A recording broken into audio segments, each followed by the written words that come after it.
Buenos días desde España, buenas tardes.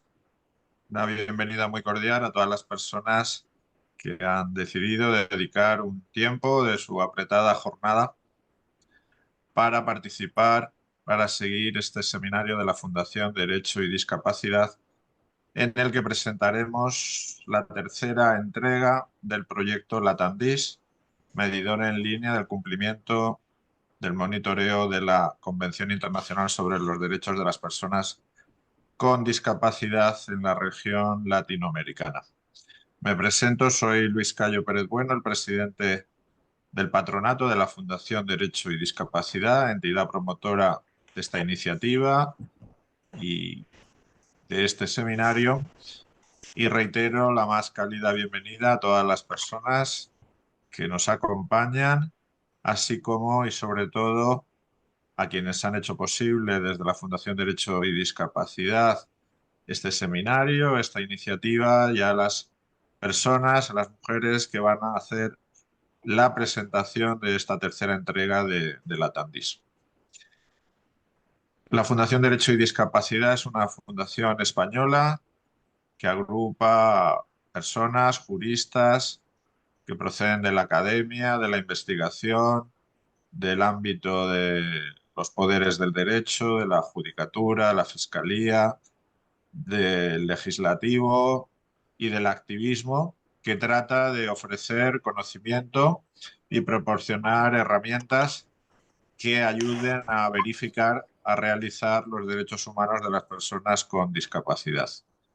Esta fundación hace ya 3 años puso en marcha un proyecto, el proyecto LATANDIS, Discapacidad en Latinoamérica, que cuenta con el apoyo económico del Ministerio de Asuntos Exteriores, Unión Europea y Cooperación del Gobierno de España, y que se fijó como objetivos, como propósito, establecer un medidor en línea digital que pudiera ofrecernos información fidedigna, actual, que pudiera también ponerse al día con facilidad, que fuera abierta, que pudiera estar a disposición de todos los grupos de interés y de la comunidad latinoamericana que está ocupada y preocupada por el cumplimiento de los derechos humanos de las personas con discapacidad. Y de ahí surgió la TAMDIS, que, como digo, esta es su tercera edición.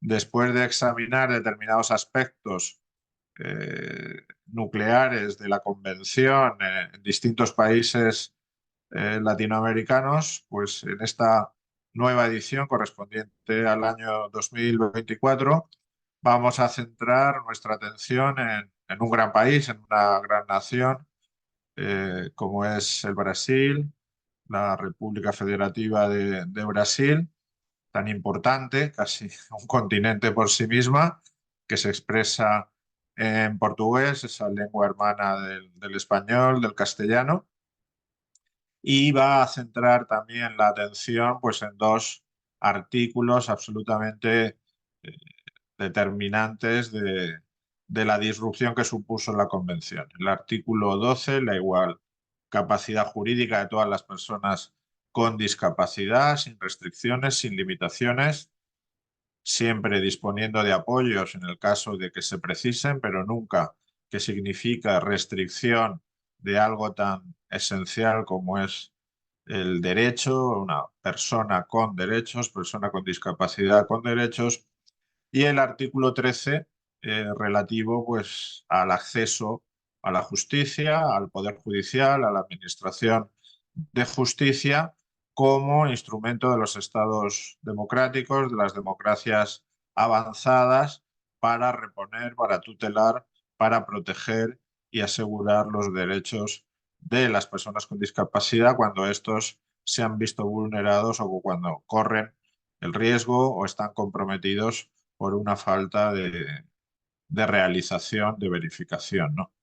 Para ello contamos con mentes pensantes, con representantes del activismo y de la academia y bueno, la determinación de la Fundación Derecho y Discapacidad es continuar con este proyecto LATANDIS para abarcar, si es posible, toda la región latinoamericana, para tener un retrato fiel, vivo, de cómo se está cumpliendo o no la Convención Internacional en esa área del mundo tan importante. Y anunciamos pues la intención de que pueda haber próximas ediciones. Estará en función también del financiamiento que podamos contar, del apoyo público por parte del Estado español a esta iniciativa, pero consideramos que puede ser pues, un buen instrumento útil, valioso, que nos diga bueno, ese gran riesgo que corren los derechos de las personas con discapacidad, que es una separación enorme entre lo que se declara, lo que nominalmente dicen los textos jurídicos, los tratados internacionales, las constituciones, las leyes y lo que de verdad perciben y sienten las personas con discapacidad en su vida corriente, en su vida ordinaria, que hay pues creciente diferencia entre lo que dicen las leyes y lo que de verdad éstas se cumplen, ¿no? Este medidor está hecho para eso, quiere servir a la academia, pero sobre todo quiere servir también al activismo para denunciar, para tener información que nos permita pues señalar las debilidades, las falencias, las fragilidades de nuestros sistemas de protección de los derechos humanos, de las personas con discapacidad. Para ello, y doy ya sin solución de continuidad paso a quienes de verdad han hecho el trabajo, han hecho esta entrega tercera del proyecto LATANDIS, que estarán presentados y conducidos por Agustina Palacios, doctora en Derecho, profesora, gran activista, analista de referencia en el mundo de lengua española en el ámbito de los derechos humanos de personas con discapacidad, con la que contamos en la Fundación Derecho y Discapacidad y está comisionada por su patronato para ser nuestra responsable de estudios para América Latina. Agustina Palacios, la doctora Agustina Palacios, presentará y dirigirá y moderará el debate de presentación de la TANDIS 3, que correrá a cargo de las autoras, también ambas profesoras y doctoras expertas en derechos humanos, de Brasil, Joyceane Meneses y Launa Adrián. Sin más, por mi parte, reitero el agradecimiento y la voluntad de construir una comunidad jurídica, una comunidad de conocimiento y de acción en el ámbito latinoamericano, todos los países de la región iberoamericana, junto con España y Portugal, que tenga pues, por bandera la protección, la promoción y el aseguramiento de los derechos de las personas con discapacidad. Muchas gracias, buenas tardes y tuya es la palabra, Agustina. Bueno, muchas gracias, querido Luis. Muy buenos días por Latinoamérica, buenas tardes España. Como comentaba Luis, a quien agradezco por la confianza en de alguna manera ser partícipe de este proyecto que ya lleva unos años, como él comentaba. Luis recién hacía, con su experiencia práctica, ¿no? de una vida, ponía énfasis en la distancia que hay entre las normas y la vida de las personas, ¿no? Y bueno, justamente esto es un tema que ha puesto en órbita el Comité sobre los Derechos de las Personas con Discapacidad desde los inicios, desde las primeras observaciones generales, desde las primeras respuestas que ha dado a los informes que han hecho los gobiernos de los distintos países, marcando justamente esta distancia, ¿no? Entre, bueno, la norma que es el mayor estándar de derechos humanos, que es la Convención sobre los Derechos de las Personas con Discapacidad, y la aplicación práctica a la vida o el aspecto sociológico, digamos, ¿no? de esta convención. Por eso tanta trascendencia, por eso también el artículo 31 de la convención específicamente impone como obligación a los estados contar con estadísticas, con datos, no es imposible eh, adoptar una política pública sin conocer la realidad y para eso se necesitan datos. Por eso la importancia, creo, de este proyecto que trata de justamente a partir abordar dos artículos claves de la Convención, dos artículos que creo que plantean los mayores desafíos en materia de derechos de las personas con discapacidad, tratar de investigar en primer lugar y luego tener algunas conclusiones respecto de esta distancia, ¿sí? Que esperemos que cada vez sea menos. Hasta ahora, como se ha comentado, hemos trabajado con distintos países, teniendo en cuenta que en Latinoamérica desde el año 2015 empezó un proceso de reformas, ¿no? Donde primero se dio Argentina por el contexto de una reforma muy grande, ¿no? Y unificación del Código Civil y Comercial de la Nación, continuó con Costa Rica, luego Perú, luego Colombia, últimamente México, bueno, Chile también trata de avanzar, Brasil también tiene bueno, sus pasos de avance y bueno, pero más allá de este proceso, que me estoy olvidando de algunos países o los estoy obviando, creo que la región, si hacemos un análisis general, ya empieza a ver, incluso desde el Sistema Interamericano de Derechos Humanos, mucha mayor conciencia respecto de la necesidad de implementar los artículos 12 y 13. Por eso se ha empezado con ello, por eso igual hoy en día, a partir de los resultados, viendo que, como todos los derechos, pero aquí hay una importancia y una diferencia que hay que marcar y que tiene que ver con la perspectiva de género, estamos planeando continuar sumando el artículo 6 y los transversales que hacen a los derechos de las mujeres con discapacidad y a partir de ahí poder dar una perspectiva de género más profunda a este proyecto que lo ha tenido de todos modos desde el inicio, ¿no? Con los artículos 12 y 13. Nada más voy a agregar unas palabras porque quiero dar justamente el protagonismo a quienes hoy lo merecen. Simplemente decirles que para quienes no conocen el proyecto, que la página, hay una página web que está puesta, calculo que ya estará en el chat o lo estará ahora, para que puedan acceder y puedan ver de qué se trata el proyecto en mayor profundidad. Hay una herramienta, ¿no?, online para búsqueda de información de todos estos temas y en el área geográfica que les he mencionado hasta ahora. Y bueno, nos hemos basado para el análisis, ¿no?, en indicadores que son estructurales, que son de proceso y de resultado. Indicadores estructurales que se relacionan con la existencia de una agencia, por ejemplo, estatal, que se abogue a estas cuestiones, o la vigencia de las normas, la existencia de normas jurídicas en relación a la implementación de la convención. Los indicadores de proceso buscan medir los esfuerzos del Estado por llevar adelante justamente estas normas y tienen que ver con políticas públicas, tienen que ver con programas, con estrategias. Y finalmente, los indicadores de resultado que lo que buscan es ver el impacto en el día a día de las personas con discapacidad de todo lo que antecedió. Bueno, esta ha sido la herramienta, se basa en estos indicadores y tenemos resultados en los países ya trabajados y hoy se presentan los resultados de Brasil, para lo cual nos acompañan Joycian Meneses, gran amiga, profesora querida, admirada.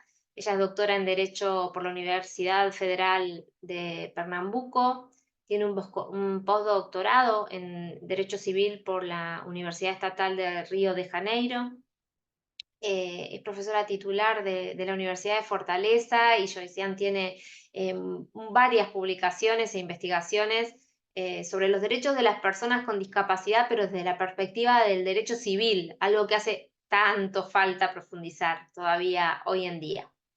A quien acompaña Luana Adriano, también de Brasil, y Luana es doctora en Derecho y es profesora de la Universidad Federal de Río de Janeiro. Así que sin más, les agradezco muchísimo por su trabajo, las felicito de antemano y les cedo la palabra. Muchas gracias por su atención.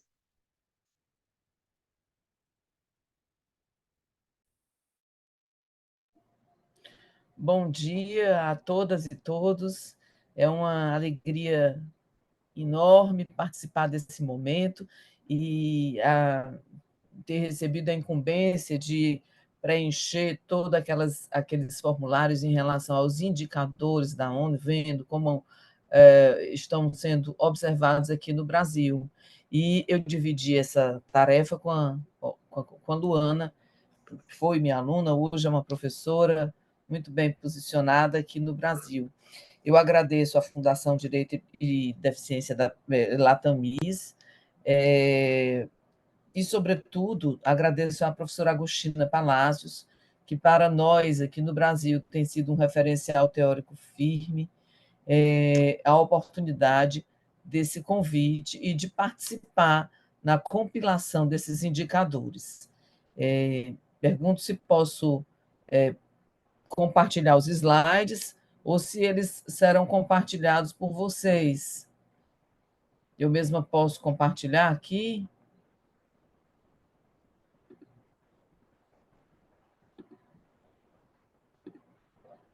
Eu estou compartilhando, professora. Ok, tá. Então, deixa eu encerrar. Só. Ótimo, obrigada. Muito obrigada.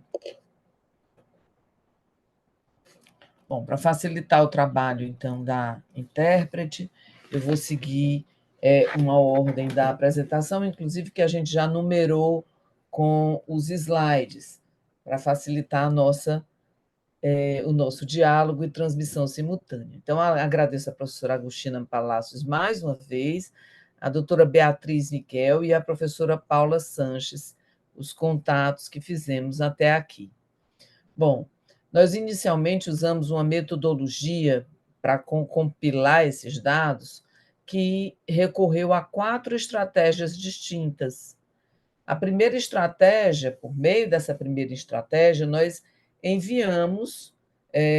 nós começamos a nossa pesquisa pelo LexML Brasil, fazendo uma pesquisa legislativa a fim de que compilássemos a legislação vigente, aquela legislação aplicável ao tema conforme o Estado no Congresso Nacional. E assim fizemos essa busca nas 2 casas legislativas que são o Senado Federal e a Câmara dos Deputados. As leis promulgadas já situadas na rede de informação legislativa e jurídica e também no site da Presidência da República, que é onde nós brasileiros comumente procuramos não apenas as leis, mas os demais atos normativos. Isso são exatamente aqueles utilizados pelo Conselho Nacional de Justiça e pelos tribunais brasileiros, os tribunais superiores aqui do Brasil.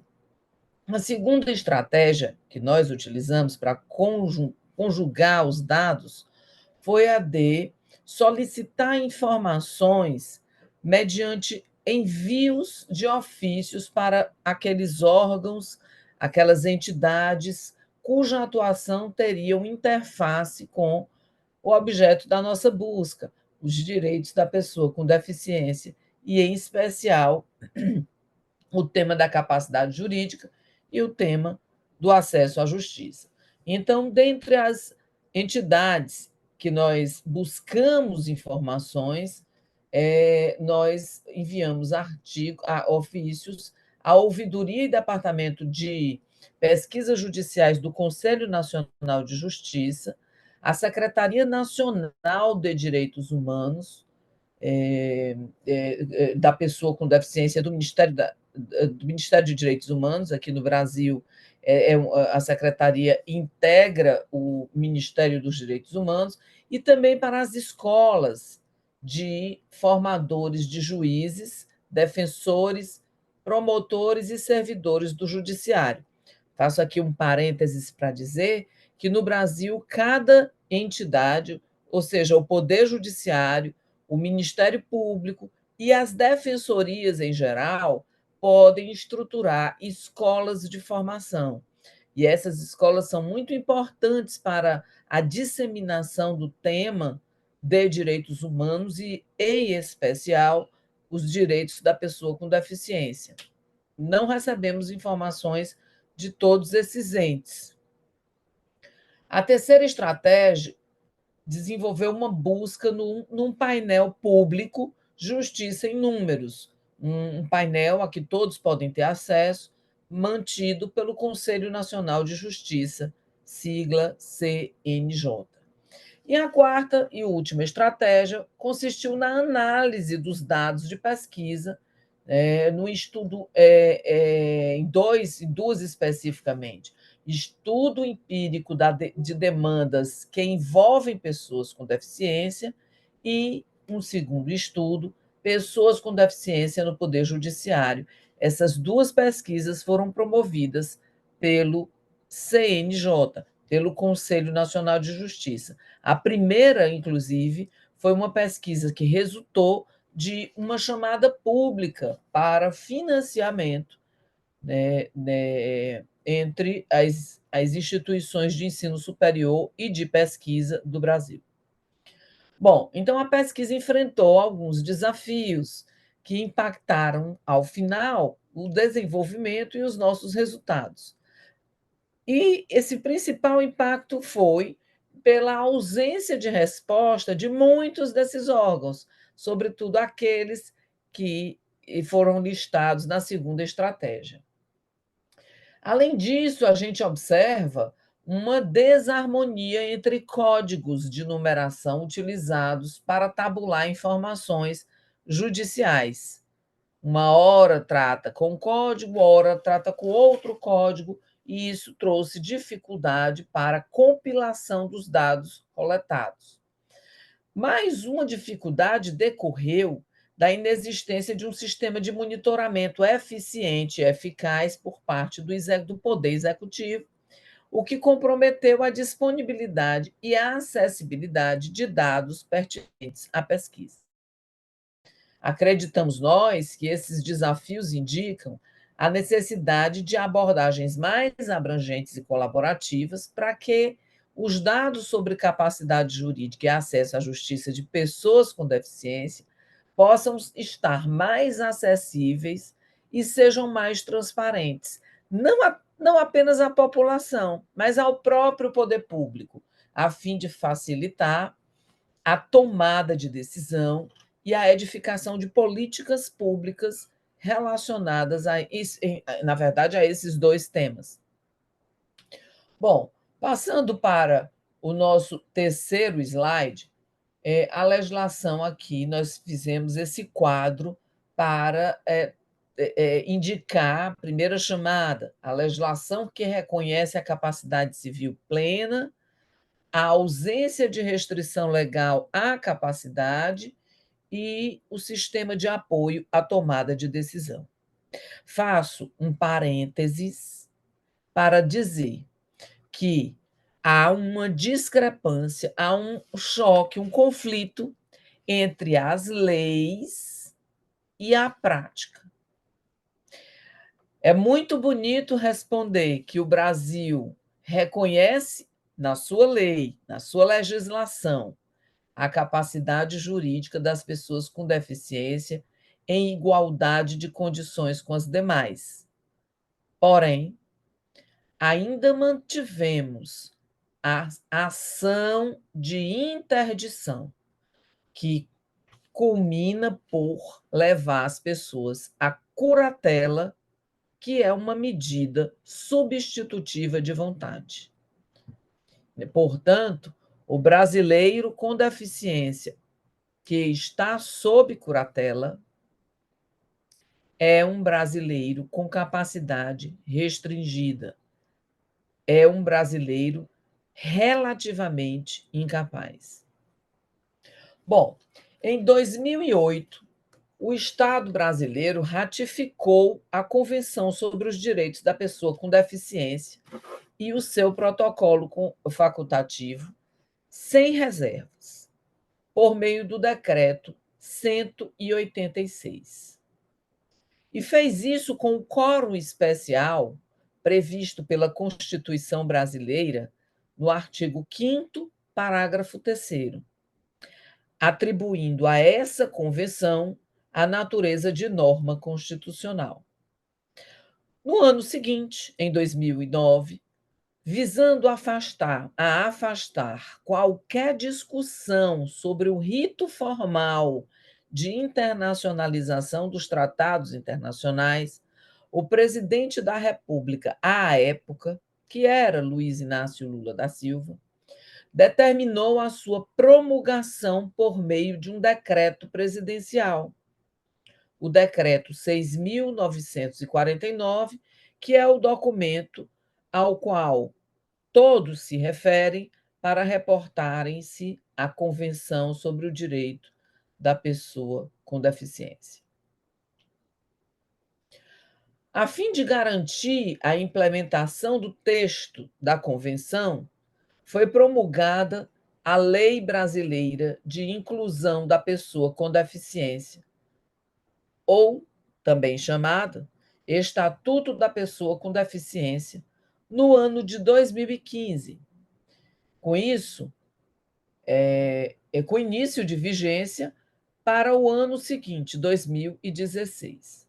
O texto se originou de um projeto de lei do senador Paulo Paim, ainda do ano de 2003, mas não estava adequado à principiologia da convenção e, assim, foi revisto. Aquele projeto de lei foi revisto por meio de um grupo de trabalho envolvendo pessoas dos mais variados segmentos da sociedade civil, um grupo de trabalho estruturado no âmbito da Secretaria de Direitos Humanos da Presidência da República.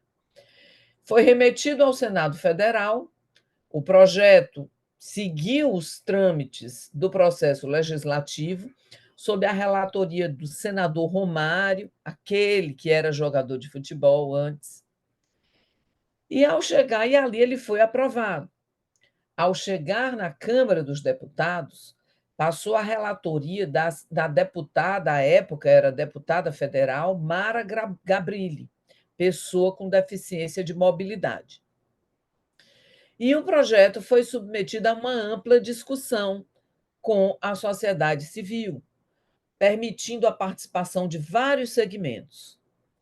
Houve audiências públicas e o projeto também foi posto no sistema de participação eletrônica naquela casa legislativa. E, assim, é possível dizer que esse projeto alcançou maior discussão na Câmara dos Deputados do que no Senado Federal.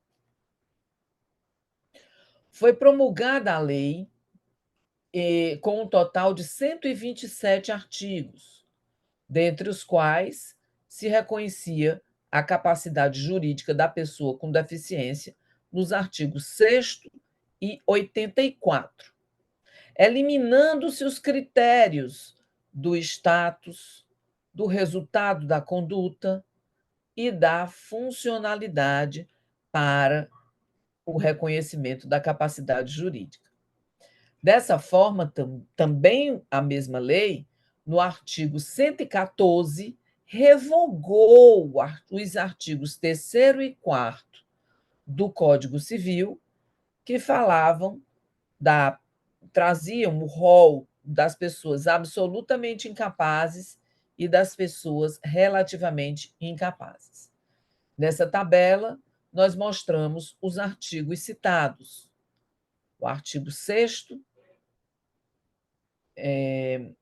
nessa tabela, na verdade, nós mostramos aqui que a LBI, portanto, a Lei Brasileira de Inclusão reconhece a capacidade jurídica plena, né, e elimina todos os critérios pertinentes, aqueles critérios que tradicionalmente limitavam a capacidade da pessoa jurídica ou da pessoa física, né? Essa lei também estruturou a tomada de decisão apoiada, acrescentando um artigo ao Código Civil.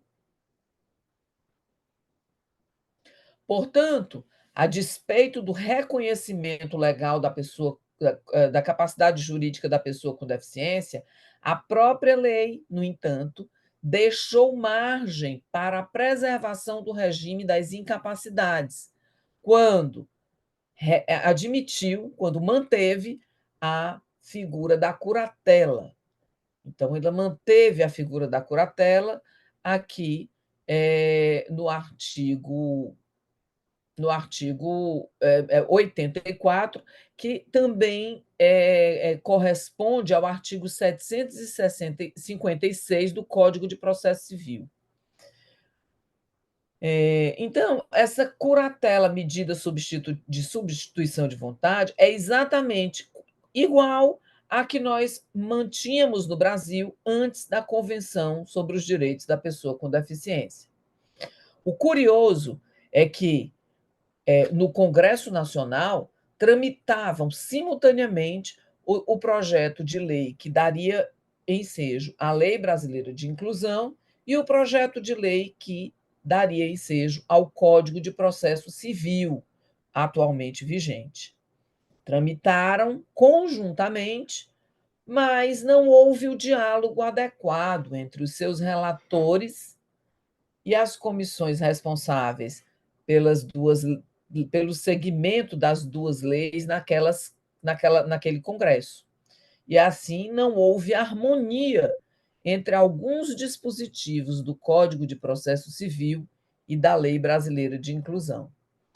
Ao cabo e ao fim, a pessoa com deficiência que necessita de um apoio mais intenso não terá outra alternativa senão a curatela, mecanismo de substituição de vontade, talhado conforme os ditames do antigo regime das incapacidades. A lei não trouxe, nem tão para a curatela, portanto, a curatela, nos termos da Lei Brasileira de Inclusão, não reúne a estrutura ou a função de um instrumento de apoio.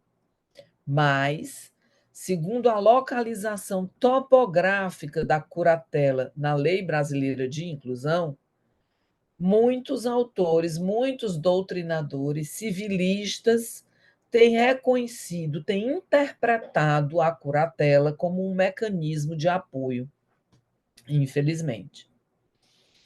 Uma vez submetida à curatela, a pessoa passa a ser considerada relativamente incapaz. Haja vista a combinação do artigo 84, parágrafo 1º da Lei Brasileira de Inclusão, com o artigo 1767, inciso 1 do Código Civil Brasileiro, e o artigo 4º, inciso 3, do mesmo Código. Sob esse entendimento, o Superior Tribunal de Justiça, STJ, cuja competência é uniformizar a interpretação das leis federais, decidiu, ao julgar o recurso especial 1927423, originário de São Paulo, que, após a Lei Brasileira de Inclusão, a pessoa com deficiência não poderia mais ser considerada absolutamente incapaz, mas somente relativamente incapaz. Esse entendimento do STJ foi muito forte e influenciou todos os tribunais estaduais, ainda que esse entendimento seja contrário ao inteiro teor da Convenção sobre os Direitos da Pessoa com Deficiência. E a Observação Geral número 1, de 2014, do Comitê sobre os Direitos da Pessoa com Deficiência. Configura, ao nosso ver, discriminação, conforme a Observação Geral número 6, de 2018. As pessoas com deficiência que precisam de algum tipo de apoio são levadas à curatela e, consequentemente, à condição de relativamente incapaz. Embora a LBI haja limitado a extensão dos poderes do curador, os atos da curatela, quer dizer, ainda que a curatela hoje seja limitada aos atos negociais e patrimoniais, os poderes do curador têm sido estendidos a aspectos existenciais da vida, como saúde, casamento, educação. Assim também decidiu o STJ em alguns recursos especiais.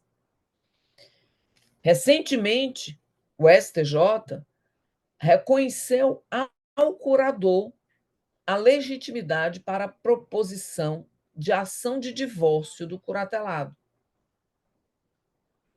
Essas limitações, aquelas limitações funcionais e estruturais impostas pela Lei Brasileira de Inclusão à Curatela, têm sido totalmente desfeitas pelos tribunais brasileiros, que ainda se mantêm apegados às soluções tradicionais do regime das incapacidades, em parte pela falta de uma estruturação bem delimitada dos instrumentos de apoio pelo próprio legislador. Assim, a capacidade é reconhecida nos termos da lei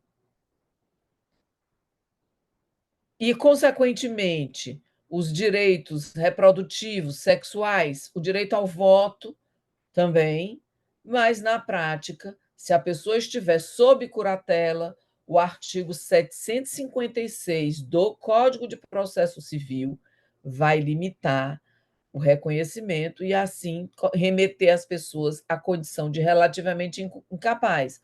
Portanto, entendemos que, nesse aspecto, descumpre o indicador. Em termos gerais, o mecanismo oficialmente reconhecido como sendo de apoio, que é a tomada de decisão apoiada, implementada pelo artigo 1783-A do Código Civil, a partir da inclusão pela Lei Brasileira de Inclusão, esse seria o instrumento de apoio que nós temos no Brasil. Mas pesquisa recente que nós fizemos mostra a ineficácia social dessa alternativa. O brasileiro não usa a tomada de decisão apoiada, e por fatores vários. O capacitismo que ainda permeia o entendimento das próprias famílias e um fator objetivo. Com a curatela, a pessoa consegue os benefícios previdenciários e assistenciais. E não consegue isso com a tomada de decisão apoiada. Também por mera solução administrativa, porque há lei no Brasil que diz que a curatela não é um pré-requisito para alcançar os benefícios previdenciários e assistenciais, mas, na prática, é um pressuposto. Passando à capacidade jurídica, ao indicador direitos sexuais e reprodutivos, direito ao voto e inimputabilidade, saúde mental e direitos dos pacientes, nós podemos dizer que a Lei Brasileira de Inclusão reconhece a pessoa com deficiência os seus direitos sexuais e reprodutivos, e que essa mesma lei revoga tacitamente um artigo 10, parágrafo 6º, da Lei do Planejamento Familiar, que permitia a esterilização compulsória em pessoa absolutamente incapaz, mediante a autorização do Poder Judiciário. Assim, a Lei Brasileira de Inclusão, relativamente aos direitos sexuais e reprodutivos, afirma que os direitos sexuais e reprodutivos são reconhecidos no artigo 6º, o exercício do direito de decidir sobre planejamento familiar, e assim se diga o número de filhos que se pretende ter, o direito de acesso a informações adequadas sobre reprodução e planejamento familiar foram reconhecidos no artigo 6º da Lei Brasileira de Inclusão. O direito de preservar a fertilidade, proibida a esterilização compulsória, também está previsto no artigo 6º da Lei Brasileira de Inclusão. A família também, a pessoa tem o direito de constituir família e conservar a convivência familiar e comunitária. O dever do Estado, da sociedade e da família de garantir à pessoa com deficiência o direito à sexualidade e à convivência familiar está previsto no artigo 8º da LBI. O respeito à especificidade, à identidade de gênero, à orientação sexual,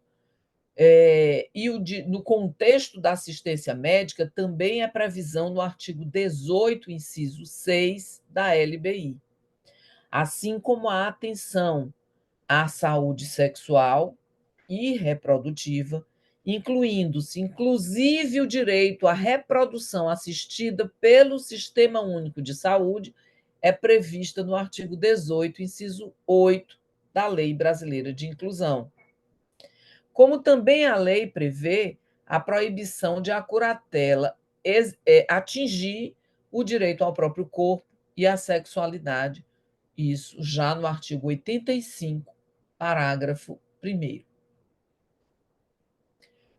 Na prática, porém, há uma tensão muito grande entre o direito da pessoa com deficiência à reprodução e à fertilização por assistência médica, porque o Conselho Federal de Medicina, que edita normas secundárias, exige que a pessoa seja plenamente capaz. Portanto, uma pessoa sob curatela enfrentaria dificuldades práticas para o planejamento familiar por meio de técnicas de reprodução medicamente assistida. Relativamente ao direito ao voto, a Lei Brasileira de Inclusão dispôs que o exercício desse direito político pode ser efetivado nos moldes do artigo 76. E assim garante à pessoa com deficiência todos os seus direitos políticos em igualdade de condições com as demais, o que inclui o direito de votar e também de se candidatar a cargos públicos eletivos sendo votado. Medidas de acessibilidade e inclusão foram previstas sem que se criem seções especiais para exclusão, né? Seção especial própria de pessoa com deficiência. Não. As pessoas com deficiência têm direito de votar nas mesmas seções que as pessoas típicas. Medidas de acessibilidade devem ser criadas sempre sem que representem diferenciação, isolamento ou discriminação. Recursos de tecnologia assistiva também podem ser utilizados para facilitar a participação dessas pessoas, assim como vários incentivos legais são aplicados tanto para que as pessoas com deficiência possam votar, como também para que possam se candidatar a cargos políticos eletivos.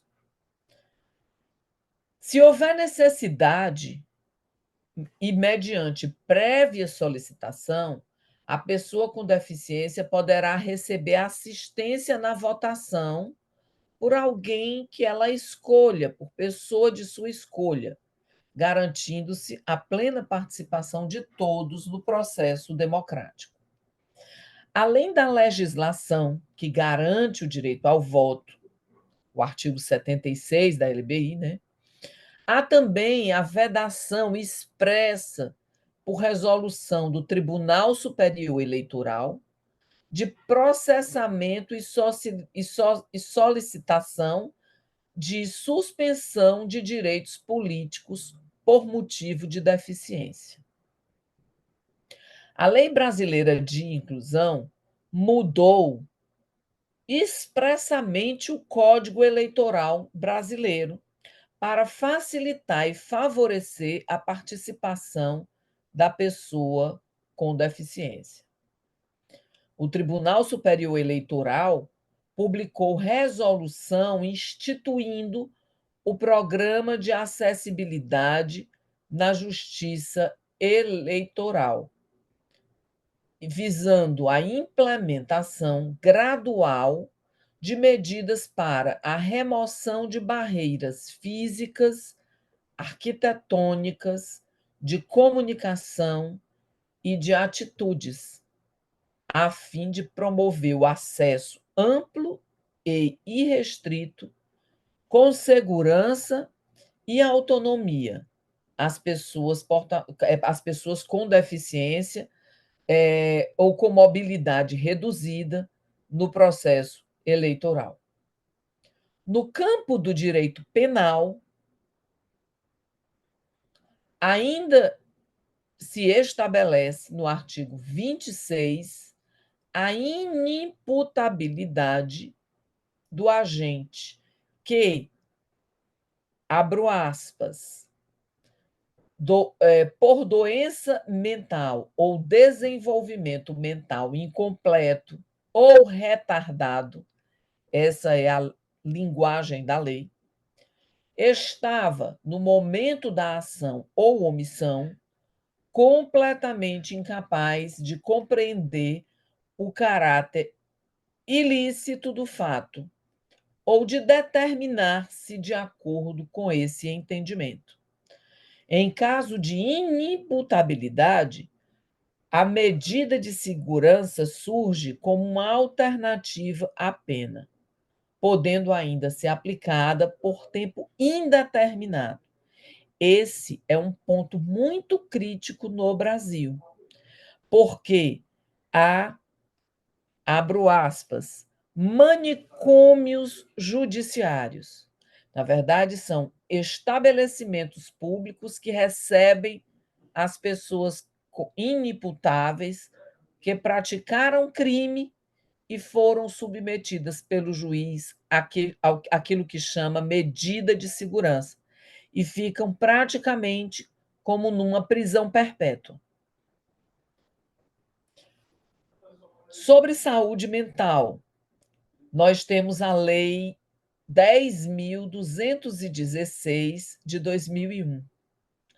Não existe na nossa legislação negativa à capacidade civil, mas a Lei da Reforma Psiquiátrica, que é essa Lei 10.216 de 2001, prevê normas que permitem a internação involuntária e a internação compulsória, que, infelizmente, algumas vezes ainda se estabelece em caráter asilar. No ano de 2023, eu, como advogada, fui procurada por uma médica que estava internada sob internação psiquiátrica há mais de 7 meses. E para retirá-la desse hospital, eu precisei entrar com a ação de habeas corpus. Não existe legislação específica sobre os direitos do paciente. Esses direitos são capturados pelo Código de Ética Médica.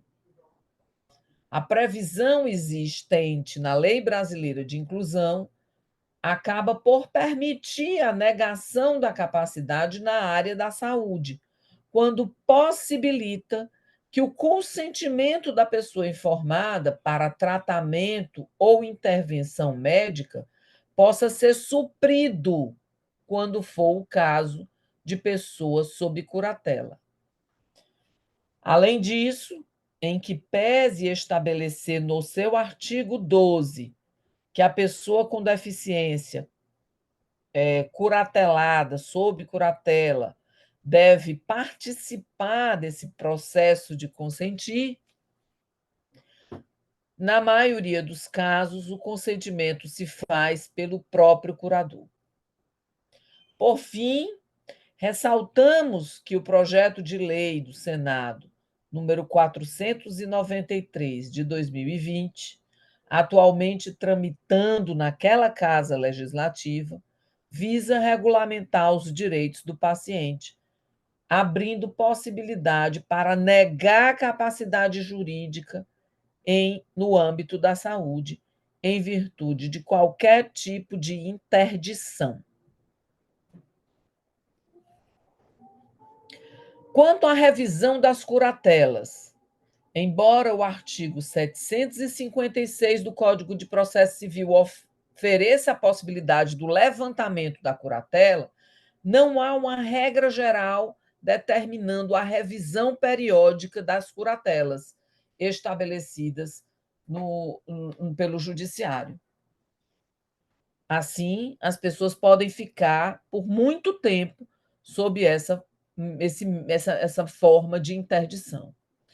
Bom, quanto aos apoios, nós só temos como apoio a tomada de decisão apoiada, que é definida por meio de um processo judicial que corre em jurisdição voluntária. No âmbito do processo da curatela, o artigo 751 do Código de Processo Civil diz que todos os recursos devem ser oferecidos à pessoa para que ela possa manifestar a sua vontade, mas não fala nem na curatela também em medidas de acessibilidade e adequações razoáveis. Em suma, nós podemos dizer que no Brasil também há uma grave dificuldade em estabelecer qual é a vontade da pessoa. Quais são os meios pelos quais a pessoa pode manifestar a vontade? Porque, em geral, só se aceita a vontade oralizada, escrita, por braille ou linguagem brasileira de sinal. Poucas são os juízes que adotam outra medida para que as pessoas possam manifestar a sua vontade. Eu agora passo a palavra à professora Luana Adriano, que tratará dos indicadores do artigo 12, né? Os indicadores do artigo 12 e 13. É com você ainda comigo, Adriana? Adriana, é com você? Como a senhora preferir, professora, nós temos indicadores de processo e resultados do artigo 12. Ainda é comigo, então. Né? Então, sobre esses indicadores, nós não temos informações oficiais, infelizmente. Não sabemos quantas pessoas pediram curatela ou solicitaram adaptações nos processos de restabelecimento da capacidade civil. Cada processo, cada estado brasileiro, nós somos 26 estados, tem o seu poder judiciário e esses dados não têm sido compilados com segurança para o Conselho Nacional. Nós questionamos o Conselho Nacional de Justiça, mas o órgão não nos trouxe uma resposta efetiva. Como também a Secretaria Nacional de Direitos Humanos não tem meios para oferecer essa resposta, porque ela é ligada ao Poder Executivo e não ao Poder Judiciário, e não há essa mistura dos poderes, né? Além disso, o Ministério Público também não trouxe para nós, né, nenhuma resposta àqueles ofícios que nós enviamos. Então, para observar aqui esses dados, o que nós tivemos condição de alcançar foi um levantamento do número de curatelas que foram concedidas e levantadas em cada ano. Então, portanto, sobre o número de levantamento de curatela, nós encontramos essa forma de capturar os indicadores, realizando uma busca no painel de estatísticas do Conselho Nacional de Justiça, considerando o tema geral, direito civil, família, tutela, levantamento. foram encontrados 8.120 casos de retirada de curatela, dentre aqueles iniciados e finalizados entre os anos de 2020 e 2023. Mas não dá para saber quantos foram bem-sucedidos, apenas quantos foram propostos.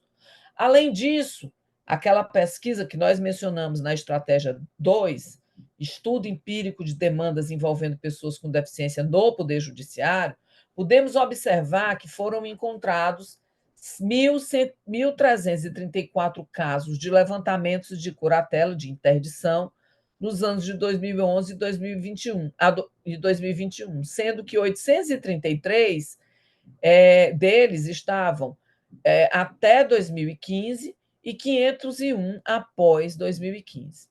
Nesse sentido, 58,5% das demandas foram consideradas procedentes, o que significa que, nesse caso, houve o levantamento da capacidade jurídica e, portanto, o levantamento da curatela. Já de acordo com a pesquisa do CNJ entre os anos de 2011 e de 2021, nós podemos observar que foram registrados 580 processos de tomada de decisão apoiada no Brasil inteiro, naquele intervalo, ou seja, somente de 2016 para 2021, porque em 2016 foi quando a Lei Brasileira de Inclusão iniciou sua vigência. Com isso, a gente conclui que a tomada de decisão apoiada no Brasil ainda não tem eficácia e o mecanismo mais utilizado é o da curatela, que mitiga, que restringe a capacidade jurídica. Agora sim, eu agradeço e passo a palavra à Luana Adriano. Muitíssimo obrigada, professora Joiciane. A ideia é apresentar bem rapidamente os indicadores estruturais de processo de resultados sobre o artigo 13º da Convenção, que é o artigo referente ao acesso à justiça. Eu faria duas ressalvas iniciais, de que, primeiro, que a gente entende que o artigo 13º da Convenção ele é mais amplo do que essas noções de julgamento justo. Então, ele exige, não é, que os estados garantam que pessoas com deficiência possam participar em todas as etapas do sistema jurídico. E, além disso, a gente também reconhece a distinção analítica, não é, do Comitê de Direitos Humanos da ONU, entre o acesso à justiça se referindo à igualdade perante os tribunais, o direito a uma reparação efetiva, não é, e a participação na administração da justiça. Então, a gente segue também essa segmentação quando a gente organiza esses dados. O primeiro indicador, que é um indicador que se refere à legislação, reconhecendo a capacidade para atuar em todas as etapas do processo, a gente deve-se reconhecer que a gente tem, a partir do artigo 79 da Lei Brasileira de Inclusão, um dever do poder público de garantir adaptações e recursos de tecnologia assistiva, sempre que necessário, ou seja, mediante solicitação. E aqui já encontramos um gargalo, que é a necessidade de solicitação sem que haja um procedimento claro e específico para que essa solicitação seja feita. Então, pela letra da lei, deve ser garantida essa disponibilidade de recursos de tecnologia em todas as etapas do processo, independentemente da função que a pessoa com deficiência ocupa no processo. Aqui a gente está se referindo, não é? Seja a pessoa com deficiência atuando como parte, como testemunha, como advogado, como defensor público, como magistrado e como membro do Ministério Público. Nós também identificamos especificamente, não é, dois dispositivos que reconhecem, por um lado, lá no artigo 162, inciso 3º do Código de Processo Civil, a designação de intérprete ou tradutor para realizar essa interpretação simultânea, como nós estamos tendo agora, não é? Dos depoimentos das partes e das testemunhas. Novamente, a gente tem a disposição de que esse recurso precisa ser solicitado. E no artigo 199 do Código de Processo Civil, a gente tem a determinação de acessibilidade aos meios eletrônicos de prática de atos judiciais, incluindo aqui o direito à comunicação eletrônica dos atos processuais e a assinatura eletrônica. Em segundo lugar, nós temos como indicador essa ausência de legislação processual restringindo a capacidade para atuação no processo. Sobre essa atuação de pessoas com deficiência como réis em processo penal, a professora Joiciane já deixou claro, nós temos uma manutenção desse instituto da inimputabilidade, né? Ou seja, são isentas de pena, pela letra do artigo 26 do Código Penal, pessoas que eram incapazes por doença mental ou desenvolvimento mental incompleto ou retardado de compreender o ato ilícito da ação, a ilicitude do seu ato, não é do fato.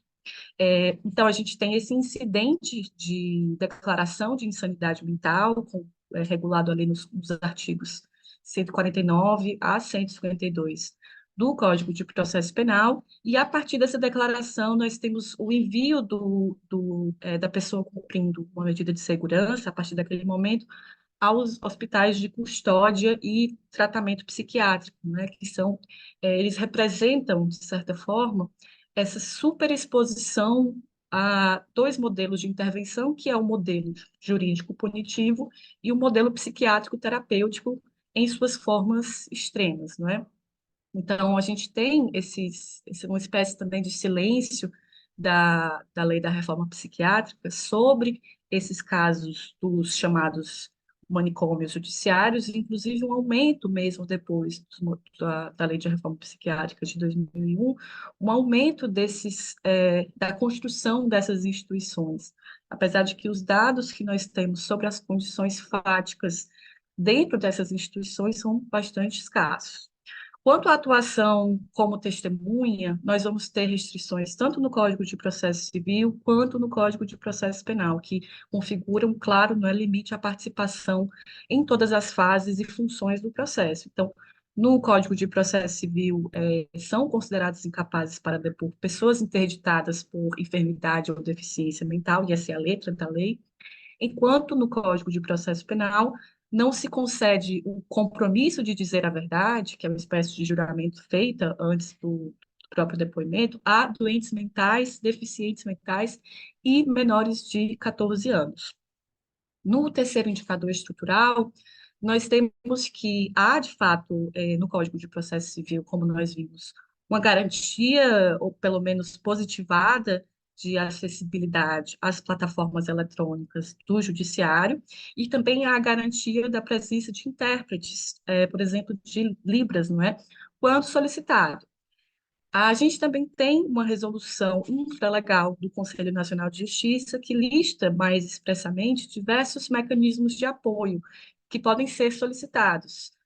Na verdade, essas seriam medidas de acessibilidade, não é? Mas ainda assim nós temos o gargalo de não haver um procedimento específico para que essas medidas de acessibilidade sejam devidamente solicitadas e implementadas, inclusive com órgãos específicos para receber essas solicitações e prazos de implementação. Por exemplo, suspensão do processo também, até que essas medidas sejam efetivamente implementadas. O último indicador estrutural é a legislação garantindo fornecimento de apoios durante o processo, e também, como já foi dito pela professora Joiciane, não há essa legislação que estabelece protocolos específicos. No entanto, a gente tem, no artigo 79, esse poder-dever do poder público de garantir o acesso dessas pessoas com deficiência à justiça em igualdade de condições com as demais pessoas. Então, novamente, a gente tem sempre o problema da ausência de um protocolo específico e da inexistência de dados, por exemplo, sobre quantas pessoas solicitaram esse tipo de medida e quantas foram efetivamente concedidas. Por isso, nós entendemos que há um não cumprimento desse tipo de indicador, né? Sobre os indicadores de processo, a gente nota dois eixos fundamentais. O primeiro deles diz respeito às medidas para a inclusão de pessoas com deficiência operando diretamente o direito. Esse tipo de previsão de inclusão está contida já na Constituição de 1988, Constituição Federal Brasileira de 1988, que prevê, no artigo 37, reserva de cargos no serviço público. Essa previsão vai ser regulamentada pela Lei 8.112, que estabelece especificamente uma reserva de 20% das vagas, E no que diz respeito aos cargos judiciais, não é, nós temos em concursos para juízes, de acordo com a resolução 75 do CNJ, uma reserva de 5% das vagas em concursos para juízes. Além disso, nós vamos ter duas resoluções bastante relevantes do CNJ, fixando condições de especiais de trabalho mediante solicitação e diretrizes de acessibilidade que devem ser implementadas dentro das sessões judiciárias. Um segundo fator, um segundo eixo que estrutura esses indicadores de processo é o orçamento destinado para promover o acesso à justiça. Então, muito recentemente, a gente teve uma resposta, que é a resposta da Secretaria de Acesso à Justiça do Ministério da Justiça e do Comitê dos Direitos da Pessoa com Deficiência no âmbito judicial, não é? Essa já do CNJ.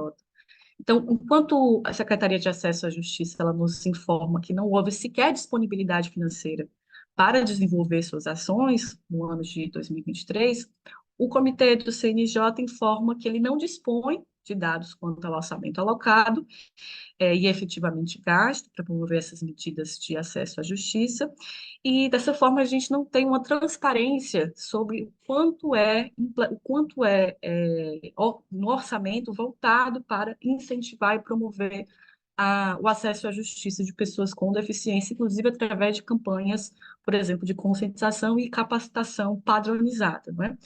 Por fim, nós temos enquanto indicadores de resultado a quantidade de pessoas com deficiência ocupando cargos no judiciário. Aqui a gente se baseou principalmente nessa pesquisa do CNJ, chamada Pessoas com Deficiência no Poder Judiciário. Ela foi realizada em 2021 e ela chega à conclusão de que, então, havia 1,67% do total das pessoas empregadas no judiciário eram, então, pessoas com deficiência, o que equivale a 5.344 pessoas. Dessas, apenas 74 estavam ocupando o cargo, né, de magistrado, de juízes, e, e a gente tem, em relação, por exemplo, ao tipo de deficiência, também uma desigualdade de distribuição, pois mais de 50% eram pessoas, 55% eram pessoas que possuíam deficiência física, ou seja, há uma subrepresentação de pessoas com deficiências psicossociais, mentais e intelectuais. E, em segundo lugar, nós tínhamos deficiências visuais, com 28%, e auditivas, com 14%. Um problema também relevante é o da interseccionalidade desse indicador, pois, em relação à raça, quase 40% das pessoas com deficiência investigadas, não é, desse total de 5.344, não havia informação disponível sobre raça e cor. Então, esse recorte interseccional para se fazer sobre a pessoa negra com deficiência se torna também inviabilizado diante da ausência de dados. Por fim, nós não temos um dado específico sobre o número de demandas, né, de pessoas com deficiência apresentadas ao judiciário. O mais próximo disso é a pesquisa da professora Luciana Murilas, que nós estamos diversas vezes aqui. Nós registramos que existem cerca de 350 mil processos com temas como direito à educação para alunos com deficiência, reserva de vagas em concursos públicos para pessoas com deficiência, garantias constitucionais para pessoas com deficiência e benefícios assistenciais, entre outros. Esses números, de certa forma, nos indicam que as pessoas com deficiência demandam ao judiciário, mas tampouco é possível saber quanto há de procedência dessas ações. E, por fim, também não sabemos qual é o número de pessoas com deficiência que recebe efetivamente apoio para participar do processo judicial. Isso também se dá a ausência de um procedimento específico, não é, para que esse tipo de apoio seja solicitado, mas, de acordo com o Comitê dos Direitos das Pessoas com Deficiência no âmbito judicial, do CNJ, isso está sendo investigado. Então, a maior parte das respostas desse órgão especificamente foi de que há uma mobilização para que se implementem protocolos, sejam implementados protocolos específicos para fornecimento de apoios. Rapidamente, a gente pensa, não é, em algumas recomendações. Nós acreditamos muito no mecanismo de monitoramento de dados, Então, é fundamental implementar aqui um mecanismo que permita esse acesso transparente, não só, como a professora Joyciane disse, não só à população, mas também ao próprio poder público, aos próprios agentes públicos. Revisão de curatelas, nós não temos uma revisão geral das curatelas, e não temos também uma determinação periódica de revisão. Eliminação das restrições com base na deficiência, então, como nós vimos na lei de saúde, na lei da reforma psiquiátrica e no Código Penal, além do próprio projeto de lei dos direitos dos pacientes, a lei dos direitos do paciente, nós temos restrições que se baseiam na deficiência, na existência da deficiência. E, por fim, uma maior inclusão, não é, no judiciário, através de medidas que promovam a acessibilidade nesses espaços. Então, nós verificamos também, de acordo com a pesquisa da professora Luciana Morilas, que a própria noção de acessibilidade ela é diferenciada nos diferentes espaços. E isso envolve também a oitiva das pessoas com deficiência para que se haja um diálogo mais alinhado entre o que é solicitado, o que é visto como necessário e o que não está sendo implementado. Nossos próximos passos em linhas muito simples, né? Nós pensamos em, através do coletivo Artigo 12, apresentar esses dados para a sociedade civil, dialogar com a sociedade civil, é algo que tanto eu quanto a professora Joyciane temos como linha de diretriz da nossa ação acadêmica. Nós vamos seguir demandando aos órgãos não respondentes, então, mesmo aqueles órgãos que não responderam às pesquisas, nós iniciamos o envio de ofício em outubro, mas nós vamos manter esse envio até que haja algum tipo de resposta, mesmo que seja uma negativa, afinal de contas, nesse tipo de pesquisa, a negativa, a resposta que afirma inexistirem dados, ela é até mais reveladora do que aquela que fornece uma resposta, digamos, que evasiva ou apenas voltada para explicitar a letra da lei, coisa que a gente já sabe, né? E, por fim, a gente também quer a difusão dos dados levantados por esse escrito, sempre, claro, com a referência da LATADIS, da Fundação Direito de Discapacidade, como instituições que tiveram motivando essa pesquisa, até porque sem essa motivação a gente não é, não teria se articulado para levantar tanto esses dados quanto esses indícios de dados. Este é o nosso contato, e nós ficamos disponíveis, né, tanto para agora quanto para depois dialogar.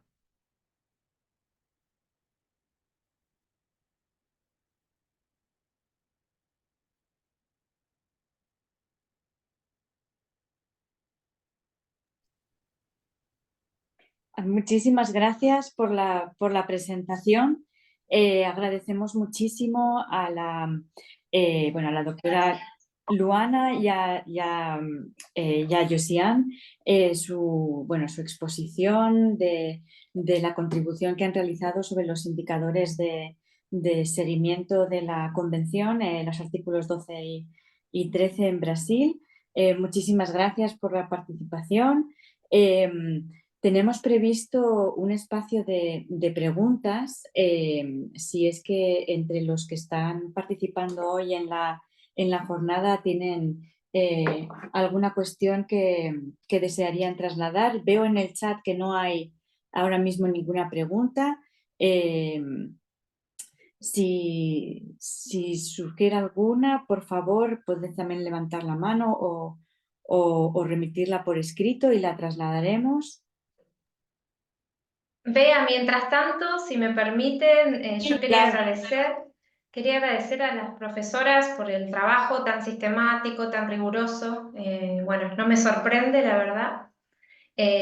Y por otro lado, antes de pasar a la fase de preguntas o de comentarios, si los hay, quería agradecerles también muy profundamente. Bea, vos sos la coordinadora del alma del proyecto, así que bueno, agradecer por todo tu trabajo y también a Paula y a, bueno, quien ha estado hoy, a Vivian, que ha estado hoy ahí tratando de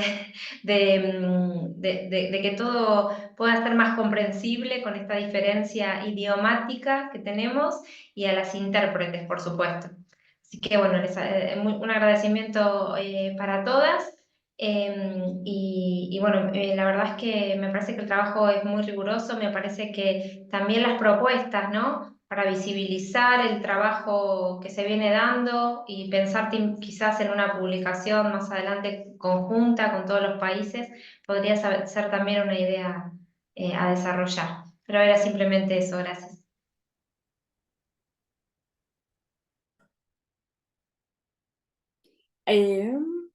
Mira, justo en estos momentos recibimos una pregunta de Gaby Bruno que dice que le resulta muy interesante y que consulta si hay posibilidad de contar con los contactos de ustedes, puesto que trabaja en la creación del Observatorio de la provincia de Santa Fe en Argentina y le sería muy útil contar con su referencia. Traslado, bueno, si os parece oportuno, le trasladaremos vuestro mail para que pueda ponerse en contacto con vosotros y bueno, también esta es parte de la idea, ¿no? De hacer este tipo de presentaciones para poner en contacto a los investigadores que estáis trabajando en estas cuestiones, pues para que podáis intercambiar y puedan surgir, pues eso, intercambio de propuestas y de formas de hacer. Samuel acaba de también consultar, dice, ¿cómo se contempla la figura de apoyo del facilitador judicial o facilitador procesal en la región? ¿Existe algún avance o tema sobre la mesa? Y agradece también la exposición de ustedes. Puedo repetir la pregunta si no ha quedado claro. A mí es quedado claro, pero yo creo que por la ley todos los tipos de apoyos estarían disponibles. Eso es incluso un personal por el proceso judicial. Ah, pero no hay una especificación de este tipo de apoyo, por ejemplo, en la resolución del CNJ. Entonces, no hay un facilitador para el proceso. No es una persona, no es un recurso que si está institucionalizado acá todavía. Hay experiencias interesantes, si la memoria no me traiciona, en México, por ejemplo, con la figura del apoyo facilitador judicial, y sospecho, seguramente lo conozco, pero estoy muy mal de memoria, Perú y Colombia, como ajustes del proceso y la figura, hay un trabajo, de hecho, se va viniendo, la memoria de a poco. Hay un trabajo, eh, Diana Schuchman lo coordinó, si no me equivoco, pero lo puedo buscar para quien ha hecho la pregunta, si quieren pasarle mi correo y hacérselo llegar, si le interesa. Que me escriba y no lo puedo escribir en este momento por un tema, pero mi correo es aguspalacios@hotmail.com. Si quiere le puedo facilitar el trabajo ese del que estoy haciendo alusión. Yo me disculpo, tengo un turno médico, me tengo que ir, les mando un abrazo enorme, no lo puedo perder. Mil Muchísimas gracias, disculpas, que Agustina. las abandono. Muchísimas gracias. Pues estoy viendo que no hay más preguntas. Agradezco, por cierto, especialmente Luana, gracias por el bilingüismo y me disculpo porque no, mi brasileño no, sería imposible. Agradezco a ustedes muchísimo la participación, la exposición en tantísimo detalle, vuestra participación en el proyecto y efectivamente, como comentaba Agustina, sería maravilloso poder continuar la colaboración y ir desarrollándola en el futuro. Agradecemos mucho también como ha dicho Agustina, a los intérpretes, a todos ustedes que han estado siguiendo esta presentación y si os parece bien, lo dejamos entonces aquí. Colgaremos el vídeo para que esté a disposición, pues se pueda reenviar y compartir con otras personas que puedan estar interesadas. Y por supuesto, por nuestra dirección de email, si se han quedado con alguna pregunta o desean cualquier contacto, etcétera, estaremos encantados de atenderles. Muchísimas gracias, de verdad, a todos y bueno, pues esperamos seguir en contacto y que este proyecto continúe. Muchas gracias. Muito Gracias a obrigada. todos. Obrigada. Bom dia. Muito obrigada. Obrigada. Tchau, tchau. Chao, chao.